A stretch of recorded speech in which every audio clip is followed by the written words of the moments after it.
working on the Eagle today. So today's task is something I've been dreading to do for a while. I am changing the rear main seal on this bad boy. And it ain't no walk in the park either, because I got independent front suspension. And as you can see, the oil pan is extremely close to the subframe. So I can't take the oil pan off without either dropping the subframe or lifting the engine. Now, I've been doing some research. A lot of people recommend dropping the subframe. And I guess the service manual recommends pulling the motor. And I don't feel like doing either of those. If I'm pulling the motor, if I'm pulling the engine on this thing, it ain't going back in. So, I'm just going to try and find the path of least resistance here. So I was thinking I could loosen the motor mount bushings right here, but since the bolts are at an angle, I can't just go straight up with it. And I was going to loosen it here where it bolts to the subframe. This side won't be a problem, but this side, however, can't see very well, but there's a mounting plate that holds the front differential on. So if I loosen the motor mounts, there's nothing supporting that front differential. And if I leave it bolted, when I jack the engine up, the front differential is going to come with it. And I'm not going to accomplish anything as far as clearance. So I think my best bet, what I'm thinking, is I'll loosen the bolts going from the mount to the block. They're mounted horizontally, and I think there's like about 3 or 4 of them. So if I get those removed, and it looks like the threads actually come out far enough to where I can jack the engine up without it interfering with anything else. So I'm hoping that will work, but I'm gonna give it a try. I need to get the engine hoist hooked up. I'm gonna hook it here. That seems like the strongest point on this whole engine. So yeah, I'm gonna go ahead and get that hooked up, and then yeah, I'll see how far I can get with that method. So I'll be back shortly. Alright, so I did get the pan out. It was a much bigger chore than I thought it was gonna be. Or should I say, I ended up doing a lot more work than I was hoping. So, I had to drop the front differential. I had to loosen the subframe on this side. And if you're feeling froggy enough, you might as well just take both sides off. Also, I did jack up the engine as high as I can go. So, yeah, I ended up jacking up the engine and lowering the subframe, taking it apart. I didn't want to do any of those, but ended up doing all of those. So, but the important thing is the pan is out, and I'm getting ready to do the rear main seal right now. But on a happier note, the pan is out, and I'm getting ready to do the rear main seal. And I do have the seal and the oil pan gasket. Usually you do those together, but I might go ahead and do the rear main first, and then once that's done, I can clean up the oil pan and get the oil pan gasket ready. Alright, so I got the rear main bearing cap out. It's a 3/4 inch socket. I just loosened it with an impact. But yeah, here's the seal itself, and here is bearing race right here. Make sure you don't nick this. Slight wear, nothing too bad. But yeah, she's crusty. So cool. So I'm gonna get this changed out. This won't be easy. The underneath side, what you have to do is you have to take like a really skinny screwdriver and poke it and hammer it through until it comes all the way around. I'll show that here in a second. Pardon the wind noise. As you can see, there's the seal, the other half of it. And I just took a screwdriver, punched it out one side. Doesn't matter which side. But once you get it out far enough to where you can grab a hold of it with some pliers, you can go ahead and do so. I don't know if I could do this shit one-handed.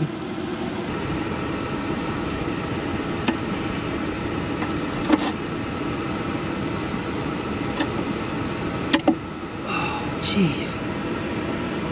There's the other half. Pain in the ass like everything else in this car. Alright, so here's a rear main seal. I've had pretty good luck with Felpro. Here's a part number if you guys need it. So I originally got this for the 4-liter in my Jeep, which now has a V8 in it. So I've kept it all these years. Hopefully it's still good, which it still should be. Still got some malleability to it. Anyway, 4-liter and 4.2, it should be pretty much compatible as far as the rear main seal. Oil pan gasket, however, they're a little different depending on the year, make, and model. So just keep that in mind. But yeah, I'm gonna get this in. Hopefully it fits, and when it does, we can go ahead and put it back in. All right, doctor's back in town. So who's gonna take these guys out? We're gonna need them later. This is the piece we need. It's got the 2 little wings on both sides. So right now would be a good time to determine what the orientation is of the seal. So the open part right here, the lip, or the higher side I should say, faces inward. Inward towards the bearing cap or towards the inside of the engine. And this is the outside of the engine where the transmission is. So I don't know how difficult it's going to be to take off.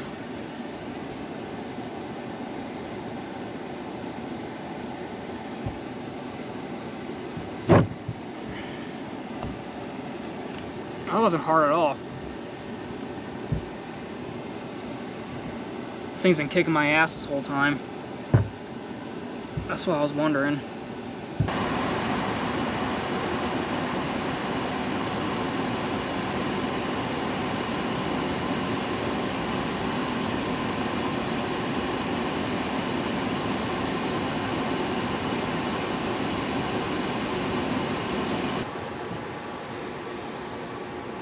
Alright, go ahead and get a bead of silicone on here where the 2 halves meet.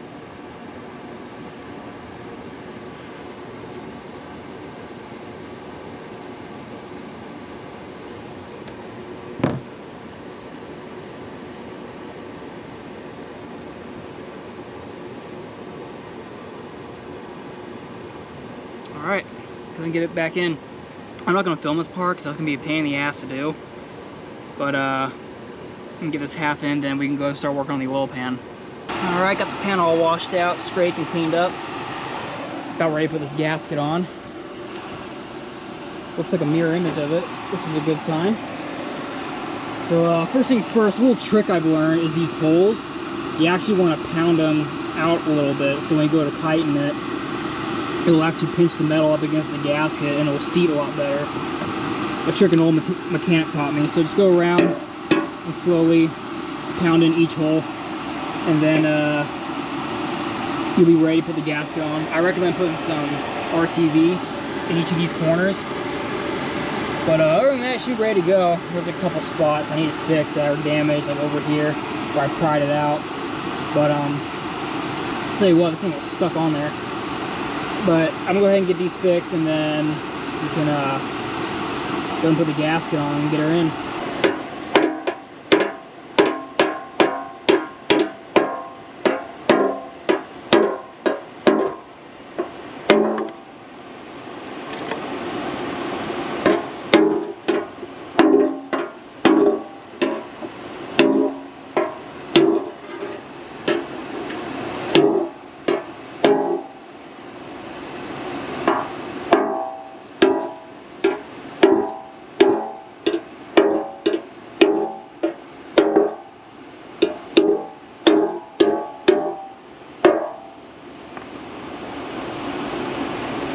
Fix this side right here.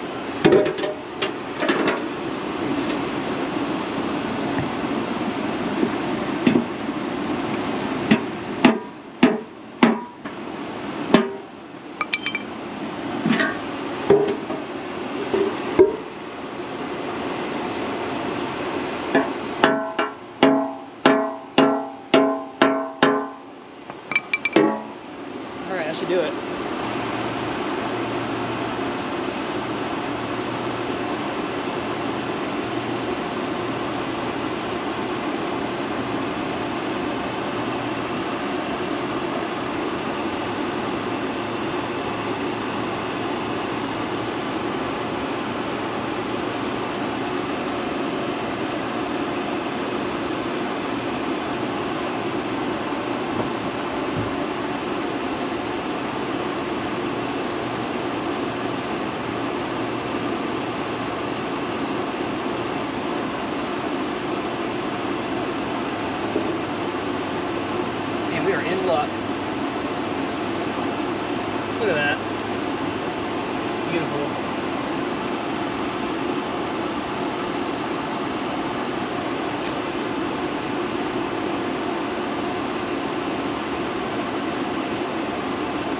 Alright, now go ahead and get in the vehicle.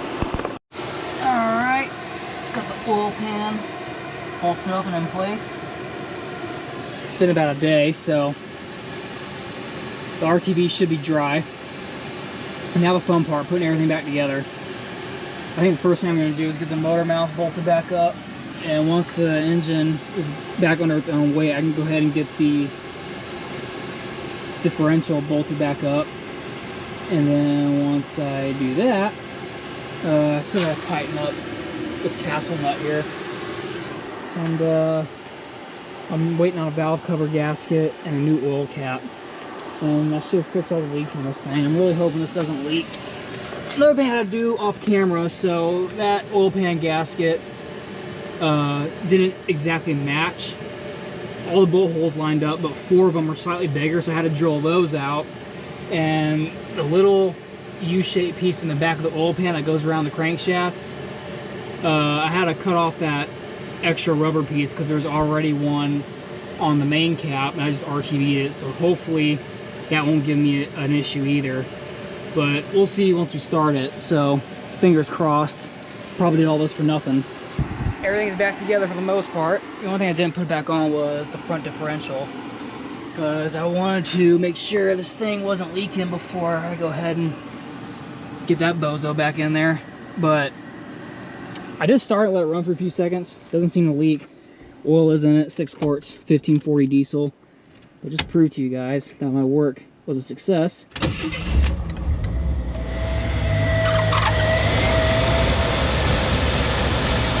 It does idle a little high.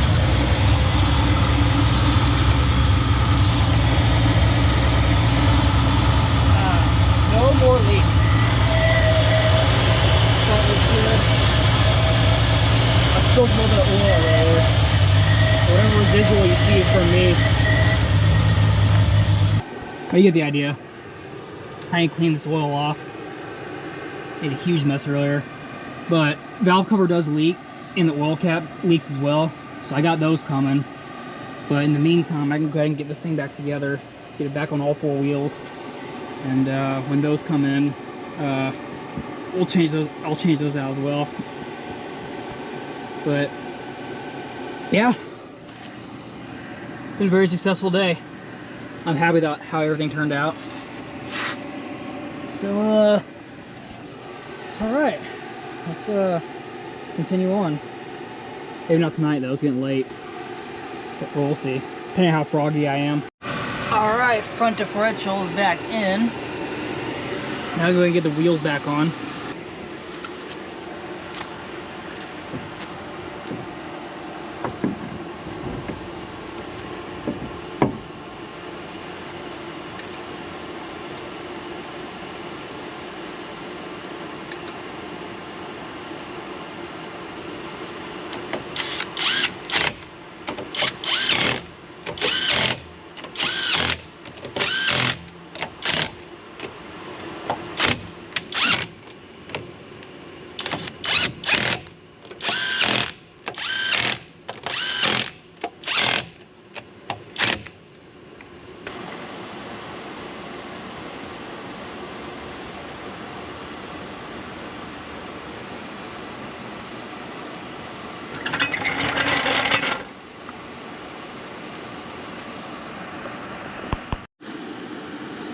All right, it's back on all 4 wheels.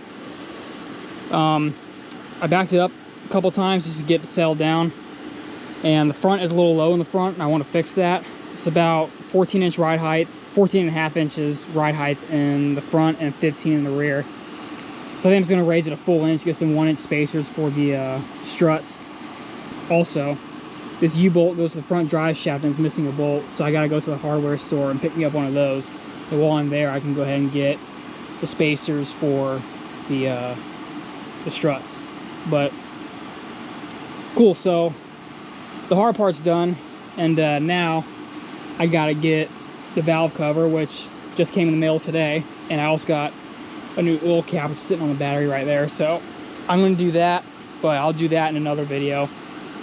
But sweet, I appreciate you guys watching. See you in the next one.